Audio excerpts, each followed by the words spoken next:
Welcome back to another Dragon Ball Super episode review. Today we're going to go ahead and talk about episode 116. Hope you guys enjoyed this. Subscribe if you're new for more content. And I will say 116 was awesome. I just got done watching it a second time just to make sure that, I could fully just wallow in just the amazingness that the episode was. I thought that it was really well put together. I thought it was really well choreographed. I thought that it was really well animated. I thought that there was really no real issue with the episode. And I hope you guys enjoyed it as well. So, long story short, the episode was basically the conclusion of Kale and Caulifla / Kefla in the Tournament of Power. So they get eliminated from Goku at the end of the fight. So what happens is they drop a lot of different lines in this where they talk about, hey, Kefla and Goku are going back and forth. They're spurring each other on. The rise in power in one is forcing that to happen in the other, inciting it to happen in the other, which is a pretty cool concept. They're like sitting there like, hey, I'm gonna power up. No, I'm gonna power up. No, I'm gonna power up. No, I'm gonna power up. Of course, Goku's not really talking, but that's just kind of what's happening there.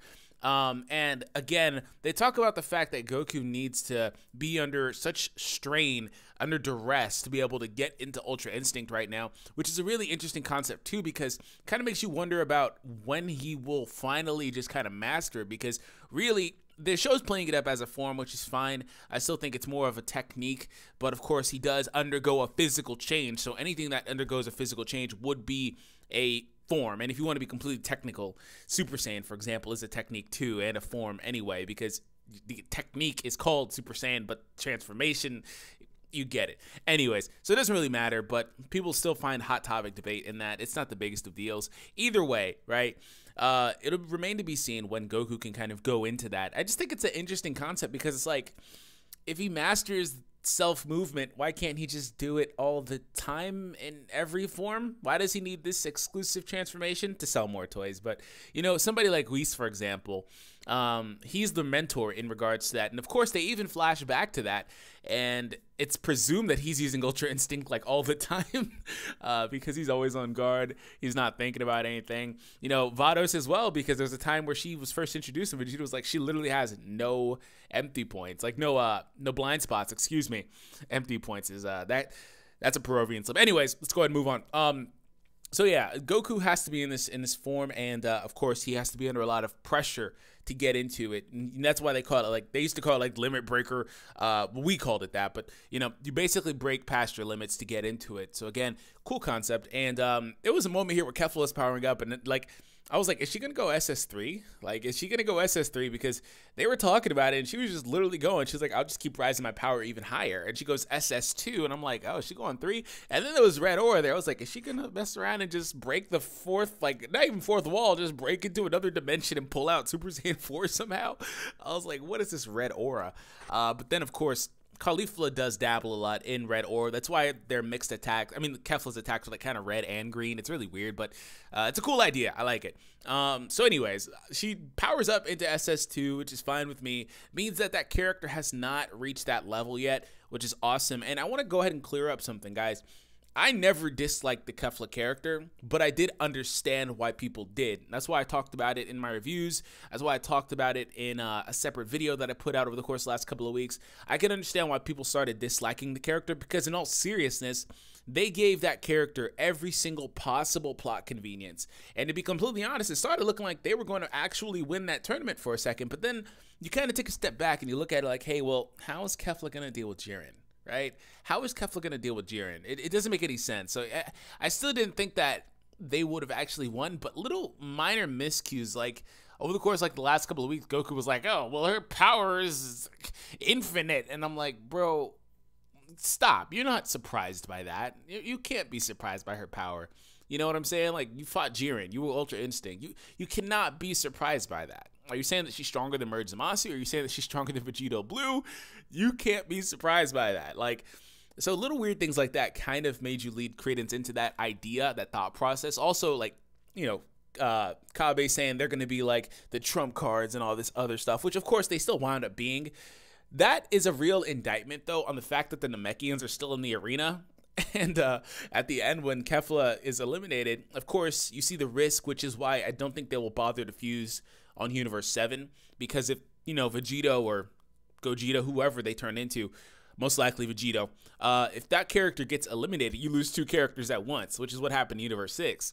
So you see the risk with that, and they talked about that. But like I said, it's a real indictment on them, because when they got eliminated, they were like, oh, we only have 2 fighters left in the arena. And then they say the name. I think it's Salnel and Purina. Better leave a like if I got that right, because I'm not good at names, especially with all these characters. But the 2 Namekians, right, that have been fighting Gohan and Piccolo, if they're like Gohan and Piccolo level, the tournament's done. Universe 6 is done. They can't, there's no way that they even stand a chance in this. I feel like those guys have something up their sleeve. I haven't been up to date with the spoilers lately, for good reason. But still, it's an indictment on them, because it's like, well, they can't win this. So yeah, about that Universe 6. Anyways, Goku flipping around all over and just pulling out the Matrix, mastering the Matrix, was really cool too. I did enjoy that. Again, I didn't really have any real gripe with the episode. I did think that they did the show a service in kind of accurately stating where Kefla, stood in regards to her versus Ultra Instinct. And again, the fight clearly choreographs that Goku, even though he has not mastered Ultra Instinct, because it seems like there's 2 parts to Ultra Instinct. It's the ability to move on your own and also act on your own at one time, which is the hard part, learning how to act on your own, which Whis talks about later on. He says everybody thinks about what attacks will be effective in a fight, which makes sense, right? You know, you're thinking about how you can dodge your enemy's attacks or defend yourself. You're also thinking about how you could strike the enemy too. So there's 2 parts to it, and this is like the first real, time we've heard about that. Kind of makes me wonder about Jiren. Like, the fight with Jiren, was he thinking the same thing as Kefla? Like, hey, you're not going to beat me with weak hits like that, or like, attacks like that. They didn't necessarily say they were weak, but that thought process behind them got to go. So it makes me wonder about Jiren, but Jiren was intrigued. Jiren did wake up in this episode. He did wake up whenever Goku went back into Ultra Instinct, and Kefla and Goku were powering up. So that's cool too. But overall, just a really good episode, really well choreographed, really well handled. It remains to be seen what will happen in Universe 6, but I'm saying, man, if their Namekians are stuck fighting Gohan and Piccolo, there is no freaking way. There is no way that they're going to be able to stand a chance here. Also, talk about Vegeta, because Vegeta, it's basically a foregone conclusion. Eventually, he will get Ultra Instinct. I mean, everything Goku gets, Vegeta winds up getting, albeit Vegeta did skip SS3, and the way that he reacted to Trunks asking if he could do it made me basically solidified my mindset that he purposely just skipped that form whenever he found out that there was something past it or that it was unstable. Which in the anime, he basically skipped Super Saiyan God. Because he blatantly said he didn't want it, but the manga kind of changed that and they gave him Super Saiyan God. So basically Vegeta's level chart in the anime is SS1, SS2, and SS Blue. So anything Goku gets that's on a higher plane than Blue, it should be basically assumed that Vegeta will get it, especially with Vegeta saying that he's going to get it in the episode. So again, eventually he will get it, and I'm not going to dabble into spoilers because I do know there is some stuff in regards to that. Not saying that he gets it in spoilers, but there's a little bit that's happening there as far as his quest goes to acquiring it. So anyways, Vegeta was talking about Ultra Instinct, and he kind of remembered back to the Resurrection F arc, and he was like, hey, that must be what Whis is talking about. That's what you're doing now. And he's going to try to, attain the form and master it. And, of course, Goku is still trying to master Ultra Instinct, too.